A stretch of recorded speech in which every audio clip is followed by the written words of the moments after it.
So yan, may customer na naman tayo, issue ng BOMX. Ito, ilang buwan pa lang daw. Kung mapapanood ninyo yung full vlog ko sa YT, pinakita ko doon yung sekreto tsaka yung laman loob nitong BOMX. So pagka i-refiber nyo to, di ba kinat nyo to dito, hindi nyo matatanggal yung buong end cap. Nakadugtong yan dito sa tip mula dito. Ngayon pagka bubuksan nyo yan, hindi nyo siya matatanggal dito. Kailangan yung weldingin yung loob para matanggal yung sa screen, para umiwalay itong end cap nya. Ngayon ang screen nito mula dito hanggang dito lang yan. May divider pa to dito sa loob.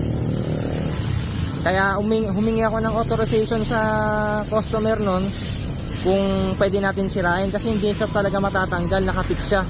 Pati yung screen nakadugtong dito sa divider. Ngayon ayaw naman masira nung customer yung divider, ginawa natin ng paraan, nagsapi tayo ng tubo dito para may dugtungan siya, para hindi kumalansing. Ngayon ang fiber lang na may lalagay nyo rito hanggang dito lang, hindi yan buo. Kaya medyo mahirap i-repair at saka i-refiber itong BOMX.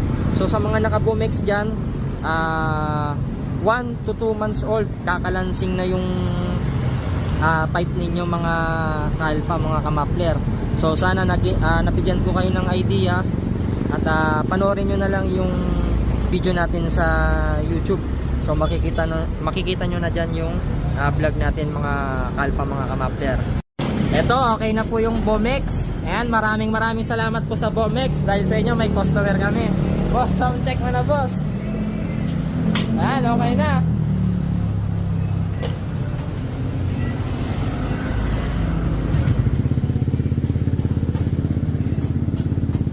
Hindi nyo ba naalata? Parang JBT din, diba? Okay siya, no? Okay, test ride mo boss.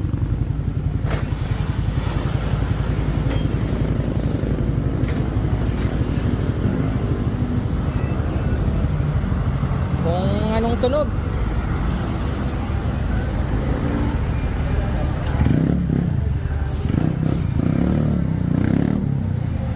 Okay. Okay na.